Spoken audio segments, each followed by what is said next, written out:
नमस्कार दोस्तों, आज हम बात कर रहे हैं रोटी मेकिंग मशीन के बारे में। जी हाँ, ये नीरव फूड मशीन कंपनी इसे बनाती है और हम रोटी मेकिंग मशीन के बारे में आज इसलिए बात कर रहे हैं क्योंकि ये एक बहुत ही ज़बरदस्त बिजनेस है।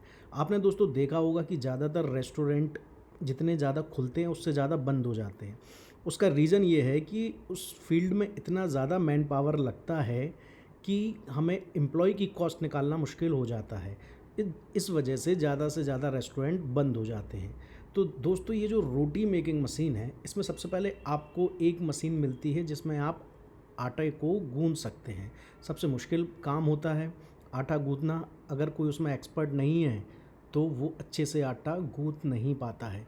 दोस्तों देखिए, इस मशीन की ज़रूरत क्यों है? इस मशीन की ज़रूरत ये इसलिए है कि अगर जहाँ रोज़ 100, 200, 400, 500, 1000 लोगों का खाना बनता है, वहाँ आपको रोटी बनाने के लिए कितने ज़्यादा लोगों की ज़रूरत पड़ सकती है, महिलाओं की ज़रूरत पड़ सकती है, आटा गूँथने के लिए और ज़्यादा मैन पावर की ज़रूरत पड़ सकती है। तो ऐसी जगह पर ये बिज़नेस करना बहुत ही ज़्यादा आसान है और ज़्यादा फ़ायदे का काम है। अब समझ लीजिए कि कोई कॉलेज है और उसका मेस है, हॉस्टल है। वहाँ बहुत सारे बच्चे रहते हैं और वहाँ पे इस तरह का काम किया जा सकता है। बड़े-बड़े शहरों में देखिए हो ये रहा है कि लोग जहाँ पे भी मेस चलाते हैं वो सब्ज़ी बना लेते हैं और वो रोटी के लिए क्या है, एक सप्लायर फ़िक्स करके रखते हैं। तो सप्लायर जैसे कि लंच का टाइम 2 बजे है तो वो 1:30 बजे 1 बजे तक उनके पास उनके तय अनुसार उनको रोटी सप्लाई कर देता है, जिससे कि रोटी गर्म बनी रहती हैं और उनको रोटी बनाने के लिए आटा खरीदना, गेहूँ खरीद के पीसना, आटा गूँथना, इन सब झंझटों से निजात मिल जाती है। अगर हम जनरली मशीन लेकर रोटी बनाते हैं तो ये समझ लीजिए कि इसकी जो कॉस्ट है वो ₹1.50 के आसपास जाती है।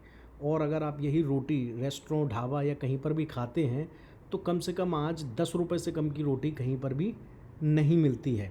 तो ऐसे में ये बहुत ज़्यादा सुविधाजनक हो गया है कि एक जगह मशीन लगाई जाए और उस मशीन से हम अलग-अलग रेस्टोरेंट और मेस, इस तरह की संस्थानों को हम कवर करके वहाँ पर रोटी सप्लाई का काम शुरू कर सकते हैं। वो मशीन जो आपने देखी उसमें आटा गूँथा जा रहा था।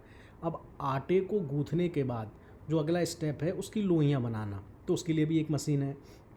तो जब ये मशीन में आप इस आटे को डाल देते हैं तो ये छोटी-छोटी लोइयों के रूप में निकलने लगता है और ये जो लोई हैं ये आगे जाकर आपकी चपाती में कन्वर्ट होंगी। तो दोस्तों, अब बात ये है कि इसको चलाने के लिए कितने लोगों की ज़रूरत है? इसको चलाने के लिए सिर्फ़ 1 लोगों की ज़रूरत है और आप 1 घंटे में कम से कम 500 रोटी से लेके 600 रोटियाँ तक आप 1 घंटे में बना सकते हैं।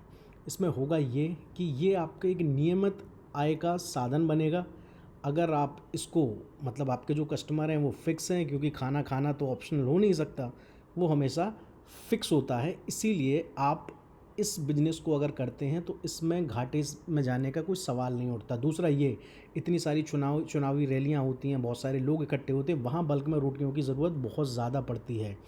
अब देखिए, उस लोइयों को आपने इस मशीन में डाला, यहाँ से प्रेस करके मशीन लोइयों को रोटियों की शेप में ला देती है। इस तरह से आपने देखा कि बेल्ट के माध्यम से गोल बिल्कुल एकदम परफेक्ट चपातियाँ बनती हुई मशीन के अंदर, जो हमारा बेल्ट है, हीट जहाँ से रोटियाँ सेंकी जाएंगी, वहाँ पर मशीन इन रोटियों को भेज रही है। तो देखिए, आप देखेंगे कि कितना क्लीन है, कितनी सभी एक तरह के शेप में हैं। तो क्या होता है कि जब मैन पावर अलग-अलग लोग या 4 महिलाएँ अलग-अलग बैठकर रोटियाँ बनाती हैं तो हर एक का शेप अलग होता है, हर एक का की रोटियों में मतलब वैरायटी बहुत ज़्यादा आती है। और जब मशीन से जब ये बेल्ट बेल्ट से होती हुई जब चपाती नीचे आती है तो देखिए इस तरह से एकदम गरमा-गरम फूली हुई रोटी हमारे सामने आ रही है। तो होता ये है कि इस तरह की रोटियां जो हैं वो बहुत ही एक आपका जो टेस्ट है, साइज़ है, सब कुछ फिक्स रहता है और लोगों को काफ़ी पसंद आती हैं। तो अगर आप इस तरह से ये बिज़नेस करना चाह रहे हैं